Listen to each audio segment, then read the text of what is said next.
Let's do it. Okay. Timber is ready. We're gonna start. We're literally gonna learn how to hold space with ourselves and each other, which is when we discipline the mind enough to say, I'm in control.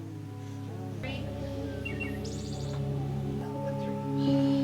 Live, love, grow.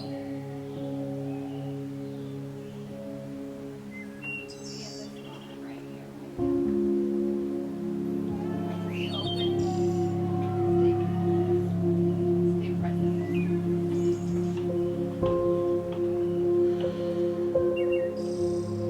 Oh my gosh. Did you feel?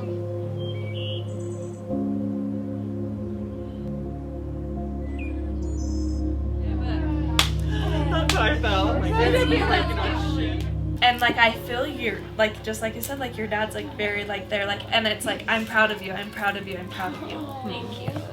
Speaking with you, I just like saw your beauty, you for who you were at the core. I saw like some hurt in you that I don't know about, but I know it's there, but I know it makes you you, and it was beautiful. Oh, you're gonna make me cry. And Lindsay, I just felt like we have something in our soul that is like sisters, and there's something that is totally connected with us before we even did this. we like both are we naturally to our masculine energy, 100%. but I was able to feel my feminine energy with you way more.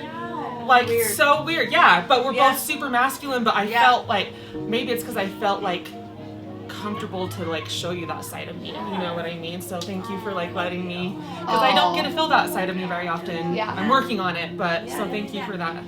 Courtney, you're like my inner child, right? Like, even like, yeah, like giggling, like it's different when you're doing it out of uncomfortability. Yes. But it's really just who you are. Like you are just so fucking like this little sprite Playful. fairy. Yes, like yeah, just Joyful. you're. I don't so think I've ever joyful. seen you sad or mad or upset. You're just happy. You're just fucking happy. So like, it's crazy because this week in therapy, I had like this really healing moment of like seeing my inner child, and like I could see it in you. Like I was like looking at you, and I was like, "Kiss, like no, I see me in you." Like. You were like little Kimber, you know what I mean? So, like, and I did feel like I could like carry you, you know what I mean? Because like, yeah, like I've got you. Like you're gonna be okay. Almost I belong to you. Yeah. You were hard. Yeah. I know. I feel it was like a lightning bolt into my soul, but I just feel like, I feel like you're intense, and I feel like you hit me on like professional, friendship, love, all the different areas of life. I just see you. I see what you do. I see how hard you work, how much you love us, how much you put into all aspects in the same. Your kids, your husband, just how hard you work, and you're a boss.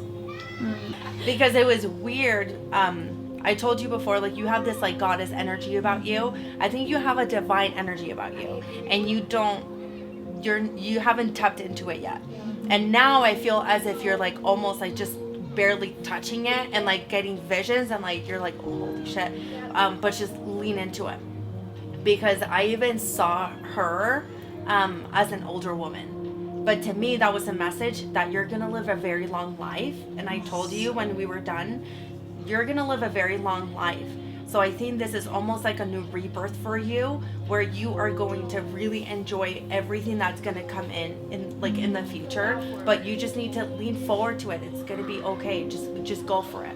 I can talk about it and preach, and it can bleed into the, you know what I mean? Yeah. It can help light other torches. Yeah. But it is lonely. Yeah. It is lonely to develop yourself to a point where you can't always relate to certain people, or you can't, or maybe they can't relate to you, or maybe they're intimidated in your presence, or you do rattle their cage or whatever, and you don't know what that is. But a lot of people that don't want to do the work don't stay. Yeah.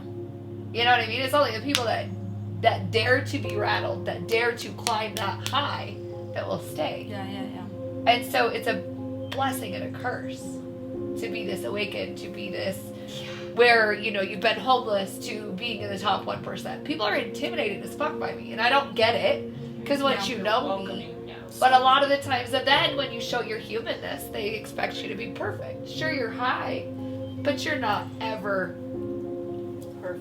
perfect. There's no such thing until you go to full enlightenment, right? Yeah. Right? And we have some magic to create, and I hope that it's a long ride, and I hope that it's a great ride with each of my relationships with each one of you, because, you know, sometimes things happen in life and people go through hard times, or they decide that it isn't for them, but I want our relationship to continue on. And I always want it to be happy and healthy and abundant and prosperous and equal in the ebb and the flow, you know, and the give and the takes. And I just think that if we maintain a healthy, open relationship with each other, there's so many things we can create and do in this world. Manifest. So very true. I mean, you know, we're sitting here right now because of the power of it.